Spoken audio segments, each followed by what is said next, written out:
Carlo Ancelotti, les amis, j'ai l'impression qu'en ce moment, dans sa communication, il y a du déni absolu. Il y a de la mauvaise foi et il y a absolument tout ce que je déteste pour un entraîneur du Real Madrid. Là aujourd'hui, tu vois, il m'a énervé parce que j'ai pas voulu vraiment faire la vidéo à chaud après le match contre le Barça où j'ai notamment fait le débrief qui est disponible sur la chaîne et je vous laisserai aller le voir si vous l'avez pas vu. Un débrief en tout cas, on a dit les termes, on félicite le Barça pour leur victoire et pour leur futur titre de Liga en poche. On a bien sûr bien analysé les problèmes du Real et ce que le Real a mal fait, c'est-à-dire quasiment tout dans un match pourtant à fort enjeu. Et globalement, Ancelotti a réagi bien sûr dans la conférence de presse d'après-match et j'ai pas pu en parler directement vu que moi j'ai fait le débrief juste après le match. Et j'ai pas voulu réagir hier, il n'y a pas eu de vidéo sur la chaîne parce que forcément il fallait laisser un peu retomber la pression et surtout la déception, tu vois. Parce que pour moi le Real qu'ils aient perdu, c'est une chose, mais la déception du fond et de la forme des choses, elle m'a énormément déçu.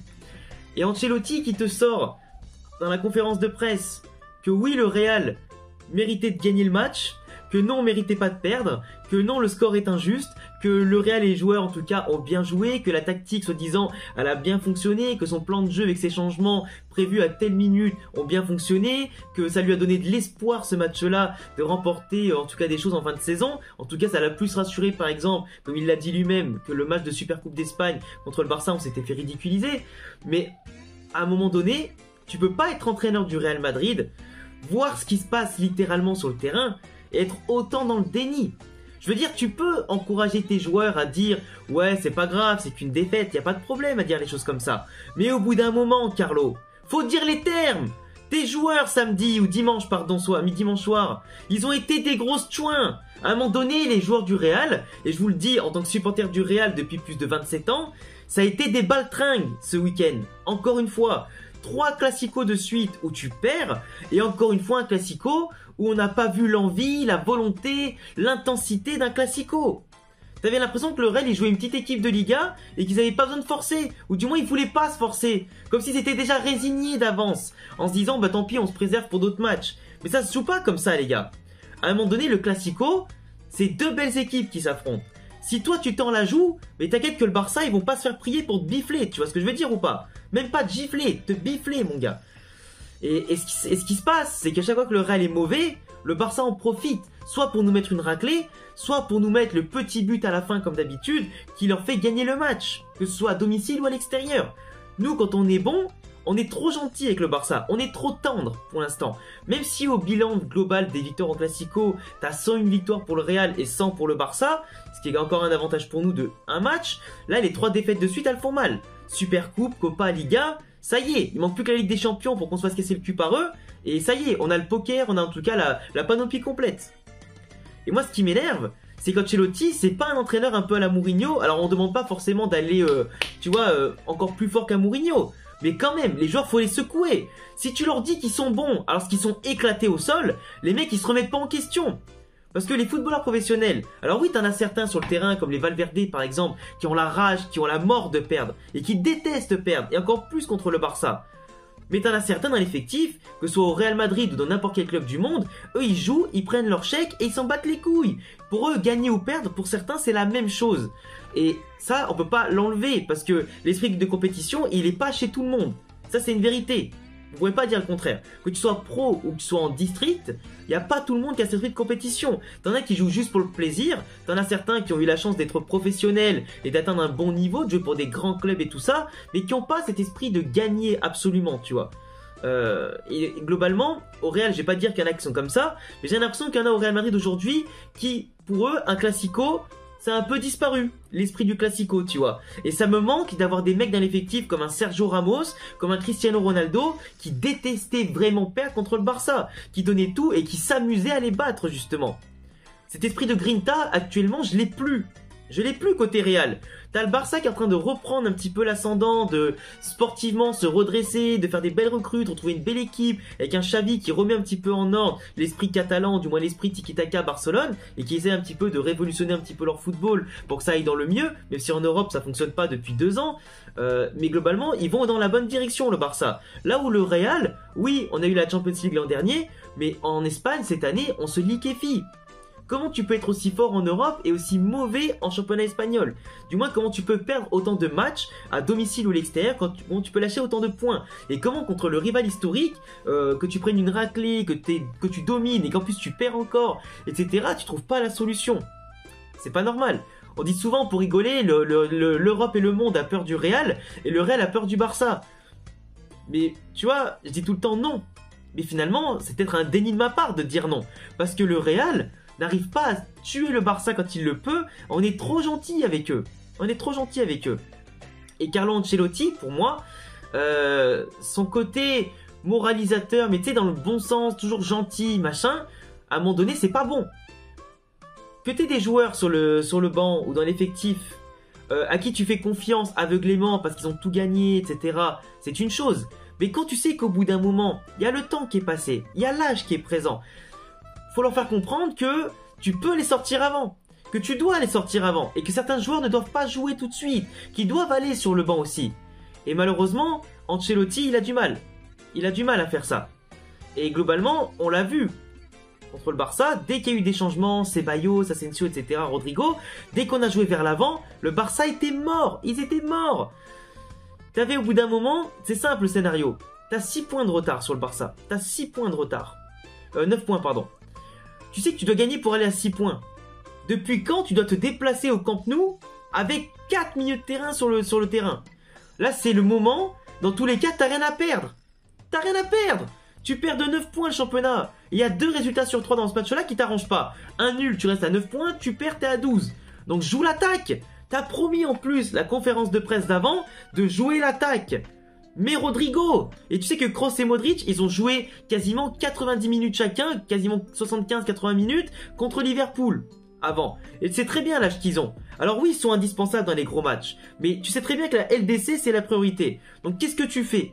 Kroos ou Modric, tu m'en enlèves un des deux et tu mets Ceballos qui joue vers l'avant, qui apporte ce côté peps un petit peu qui nous manque au jeu, ou alors tu mets Valverde au milieu de terrain. Comme ça, tu as Valverde, Camavinga qui sont incroyables à la récupération et pour défendre, et Modric qui est un petit peu libéré des tâches défensives, même s'il le fera quand même, et qui va faire en tout cas son rôle de distributeur incroyable, et joue entre les lignes. Non. À l'autre de ça, tu mets 4 milieux, tu me brides un Valverde qui a été monstrueux toute l'année, mais là tu me le brides avec un système où il était trop défensif, où le Real Madrid n'arrivait pas à se projeter, n'arrivait pas à tenir le ballon, alors que dans le Classico d'avant, on les a humiliés le Barça. Ils n'arrivaient pas. Ok, il leur manquait quelques joueurs, mais là ils ont récupéré Christensen et Lewandowski et c'est tout. Ils ont toujours Pedri et Dembélé qui n'étaient pas là. Et voilà, donc tu pouvais toujours leur contester la possession. Là le Real n'a pas joué haut, n'a pas cherché à l'avoir la possession. En plus tu mènes 1-0. Tu mènes 1-0. Donc globalement, tu fais le plus dur. Tu mènes 1-0 au Camp Nou. Le Barça, eux, ils savent qu'au pire, ils ont 6 points d'avance, mais ils vont pas non plus tout donner à l'attaque, au risque en tout cas de pourquoi pas subir encore plus, tu vois. Question historique, de rivalité, de ce que tu veux. Et là, tu sais que là, le Barça, tu les tiens. C'est pas une raison de mener 1-0 et de défendre en fait. Surtout quand le Barça arrivait aussi facilement, arrivait dans la surface du Real et nous mettre la misère. C'était pas possible. On avait des blocs, en tout cas, qui coulissaient mal. On se laissait déborder. T'avais des centres qui passaient à un cheveu des pieds, en tout cas, des attaquants du Barça, des têtes du Barça. Courtois, heureusement qu'il était là. Heureusement que la défense veillait vraiment au grain au dernier moment. Mais on était plusieurs fois sur la rupture. Vraiment plusieurs fois. Et le 1-0, il a tenu jusqu'à ce qu'on ait un grand cafouillage parce qu'on se chie dessus et qu'on sait pas défendre, qu'on sait pas dégager un ballon. 1-1 juste avant la mi-temps, bah le Barça après derrière, ils ont pu dérouler. Ils ont pu nous faire encore plus mal et il a fallu attendre les changements pour enfin jouer un peu au football. Mais jouer 20 minutes sur 90, c'est pas possible. Là, le Barça, chez eux, ils étaient tranquilles. Ils nous ont tués en fin de match. Le match nul, il aurait été en tout cas pas ridicule parce que voilà, on aurait pu en tout cas s'en tenir à ça. Et le Barça aussi, parce que le Barça à 1-1, ils s'en foutaient. Ils ont commencé un petit peu à laisser la balle au Real parce que eux, ils voulaient juste procéder en contre. Parce qu'après, au bout d'un moment, ça y est, ils savent que le jeu, c'est plus à eux de le faire. Et de base, c'était pas à eux de le faire. Sauf qu'Ancelotti, en ce moment, et depuis un moment, il est trop conservateur, il est trop défensif, il est trop dans la sécurité et contre le Barça, c'est ça qui lui fait défaut depuis un sacré bout de temps. Et dans son premier mandat au Real Madrid en 2014 à 2015, 2013-2015, c'est exactement pareil. Il a perdu plus de matchs contre le Barça qu'il en a gagné parce qu'il était toujours, mais toujours, de ce côté un peu défensif. Et c'est un peu chiant, tu vois. Le Barça, tu peux les battre si tu les prends à la gorge. Si tu mets un bloc haut, et tu leur contestes dans les duels la possession du ballon et tout ça. Que tu mets le peps qui manque. Et aujourd'hui, imposer à ton équipe d'avoir un bloc bas, de subir le jeu et du coup de gaspiller des forces de fou, sachant qu'en ce moment t'as pas Benzema qui est au top, que t'as Vinicius qui fait tout seul, que t'as Valverde qui voilà que tu utilises mal, que t'as des joueurs qui sont un peu fatigués parce que tu joues 2 matchs par semaine et le Barça en joue plus qu'un. Tu te donnes pas les moyens de lutter contre le Barça, que ce soit aujourd'hui, hier ou encore demain. Et moi j'ai peur pour l'avenir parce que je me dis que le Barça est en train de construire une belle équipe, le Real a une belle équipe aussi mais très mal utilisée. Ça marche en Ligue des Champions mais de manière inexplicable ça marche pas en Espagne. Et au bout d'un moment si tu vois que ça marche pas, eh ben frérot prends des risques. Tu peux pas continuer la même formule si ça marche pas. Tu vois bien que depuis janvier il y a des problèmes au Real. Depuis janvier il y a des problèmes. Et des problèmes d'efficacité, on prend l'eau, on prend des buts venus d'ailleurs à des moments, on fait des mauvaises prestations, c'est insipide, on n'est pas inspiré, les mouvements sont lents, on n'a pas des occasions énormes, on a du mal à cadrer, on tire pas beaucoup de loin, etc. Ben tente une nouvelle formule, change la formule, au moins avec le championnat espagnol, change.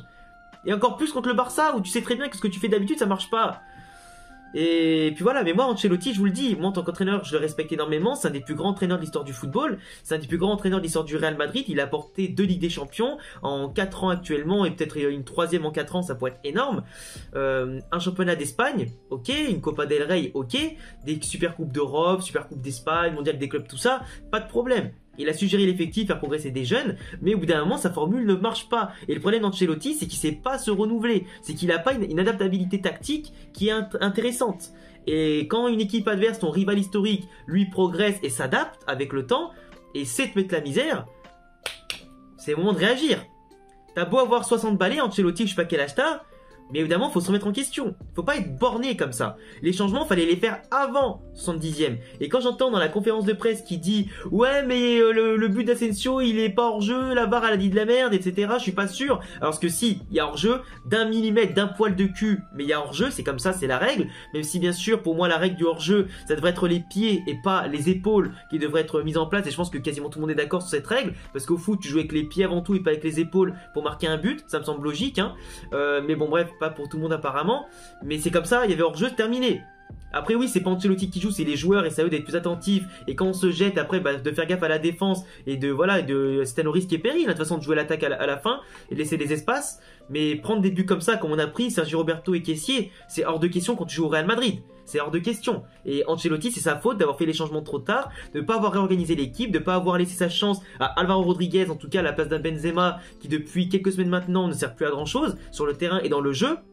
Même s'il marque des buts en ce moment contre Liverpool, avec un peu de chance et de réussite, mais globalement, à part le deuxième but qui était magnifique en match aller par exemple, mais les autres en général dans le jeu il est pas ouf, on le trouve plus, il a plus d'occasion, il est plus dangereux, le peu de frappes qu'il fait c'est des frappes à ras de terre pourries, tu vois c'est pas ouf. C'est pas ouf. Et il n'y a pas que Benzema, il y en a beaucoup qui sont en problème en ce moment.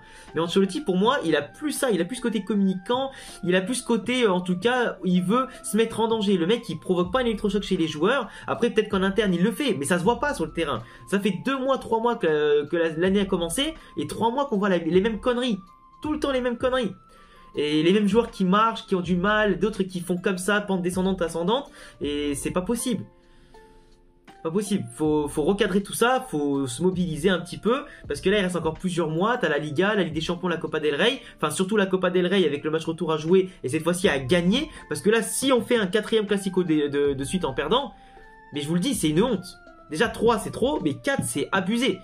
Et j'ai pas envie qu'on soit la risée encore une fois de tout le monde. Le Barça a pris un titre, c'est à nous d'en prendre un autre, tu vois ce que je veux dire ou pas? Et si en plus on peut aller le chercher avant ça en les battant chez eux, mais c'est parfait, c'est parfait. Après voilà, faut gagner plus qu'1-0 parce que du coup 1-0 s'appelle au penalty et on peut perdre même en ayant gagné le match de base. Mais là globalement il faut faire en tout cas en sorte de sortir du Camp Nou la tête haute début avril. Vraiment. Après, qu'est-ce que je dois dire de plus? Le fait que voilà, Ancelotti ose se plaindre en conférence de presse, c'est pas très classe. Qu'en plus, quand le Real joue extrêmement mal, je veux dire, comme je l'ai dit tout à l'heure, on a tous allumé la télé. Donc à partir de là, on a tous vu que le Real était pas bon. Je vous le dis, quand Asensio il a marqué le 2e but, et que du coup après bon la VAR l'a refusé, je peux vous dire un truc, là je suis chez ma copine actuellement, hein, c'est pour ça que c'est pas le même décor etc, mais ça vous le savez, vous commencez à avoir l'habitude. D'ailleurs je vais rentrer demain en avion à Lyon, pour après vous faire d'autres vidéos bien entendu, un retour dans le décor avec le vrai micro etc. Mais quand Asensio il a marqué son but, avant que ce soit refusé, parce que franchement ça jouait moins à rien que je pensais qu'il y avait but quoi, pour moi j'ai pas exulté. J'ai pas exulté, c'est une des rares fois de ma vie où j'ai pas exulté, parce que non seulement j'avais un mauvais pressentiment, mais en plus surtout parce que j'étais tellement pas content de l'effectif, ils m'ont tellement déçu par leur attitude, que je pouvais pas être content de gagner comme ça. Tu vois, le Barça, il pouvait être content en Copa del Rey de gagner en jouant extrêmement mal, comme étant le pire Barça de toute l'histoire en Classico. Mais parce que c'était un hold-up. Nous, on gagnait là, c'était pareil, c'était un hold-up, moins honteux que le Barça chez nous en Copa del Rey, mais j'étais tellement dégoûté de leur prestation, du manque d'envie, du fait de se faire marcher dessus dans les passes, dans les ballons, les duels, etc., que j'ai pas exulté. Et pour moi, c'est ça qui manque. Il faut que le Real Madrid, là, il retrouve cette flamme, cette passion de jouer chaque match comme si c'était le dernier. Et pour moi, il y en a trop qui sont comme dans leur fauteuil, on donne trop de lauriers, trop de louanges, et pour moi, ça va pas. Et un entraîneur comme un Mourinho, etc., c'était bien, ça a provoqué l'électrochoc. À long terme, ça peut niquer un vestiaire, mais pour moi, à court terme, c'était la meilleure des choses pour, en tout cas, avoir un peu d'orgueil dans tout ça. Et que le blason, il soit pas souillé H24. Et moi, je vous le dis, Ancelotti, de toute façon, pour moi, avec tout le respect que je lui dois, pour moi, il doit plus être entraîneur du Real à partir de l'année prochaine. Qu'il ait la Copa, qu'il ait la Ligue des Champions, au bout d'un moment, pour moi, pour le bien du vestiaire, de l'effectif, qui comme ça ne pourra pas tenir si on n'a pas un mercato ambitieux, pour avoir un nouvel arrière droit, pour avoir un autre milieu de terrain, un ailier droit par exemple, et comme ça là, et on en reparlera bien sûr dans la semaine, parce que c'est la prochaine vidéo que je dois tourner juste après, sur la rumeur Salah qui pourrait venir au Real ou à l'Atlético Madrid en tout cas, ou au Barça, on verra, parce qu'il veut partir en Espagne, on va en parler dans la vidéo, et j'en parlerai aussi au passage de d'autres attaquants, hein, parce que pour moi il nous faut d'autres joueurs en tout cas dans l'effectif pour rebooster tout ça, virer les indésirables, etc. Mais là aujourd'hui ça devient un peu chaud, et pour moi Ancelotti, je veux pas être ingrat, mais pour moi l'équipe au niveau du football, et c'est ça le plus important, le football, elle a besoin d'un nouvel élan, parce que ça pourra pas tenir des années comme ça. Et quand t'es le Real, tu veux gagner tous les ans sur tous les tableaux, il te faut quelqu'un comme un Xabi Alonso, comme un Tourelle, comme je sais pas qui, quelqu'un qui a du football et qui se renouvelle tactiquement, qui se renouvelle et qui ose prendre des risques, comme un Raoul, etc. Et ben il faut un changement au bout d'un moment. Et pour moi le côté conservateur des Ancelotti et des Zidane, j'en peux plus. Personnellement j'en peux plus. Et j'espère vraiment que Zidane ne reviendra pas parce que c'est les mêmes choses, c'est les mêmes entraîneurs, les mêmes mimiques, les mêmes méthodes. Et pour moi il nous faut ce côté adaptation qui nous manque en ce moment et pour permettre de briller partout, tu vois. Plus le fait d'agrandir l'effectif parce que pour opposer les gens. Mais après Ancelotti, il a beau avoir des fois beaucoup de joueurs à certains postes, il les utilise pas. Donc au bout d'un moment, c'est aussi à lui de s'en prendre à ses propres décisions. La direction du club qui avait l'argent pour recruter, mais lui voulait personne. Donc à partir de là, c'est comme ça. Après le club aussi voulait personne. Mais globalement, si Ancelotti disait qu'il voulait personne et le club aussi, ils sont entendus, bah, personne n'a voulu forcer pour avoir quelqu'un d'autre. Donc à partir de là, c'est comme ça. En tout cas, bref, j'ai assez parlé, je pense. Plus longue que d'habitude la vidéo, en tout cas. Enfin, plus longue que ce que je pensais faire la vidéo. Mais j'avais en tout cas besoin de m'exprimer sur Ancelotti, sur le fait que pour moi son discours n'est pas bon et que pour moi il faut vraiment changer ça quand t'es entraîneur du Real Madrid avec de l'ambition et que tes joueurs doivent comprendre que ça y est, là c'est la gagne, on rigole plus. Les titres c'est maintenant que ça se joue et pas après. Et puis voilà, en tout cas voilà, je vous laisserai vous abonner, cocher la cloche, j'attends tous vos avis dans les commentaires, merci de m'avoir écouté, même si c'est pas le décor habituel, la caméra et le micro habituel aussi, mais en tout cas voilà, tous mes réseaux en description, le petit pouce bleu et à bientôt pour d'autres vidéos, ciao les frérots.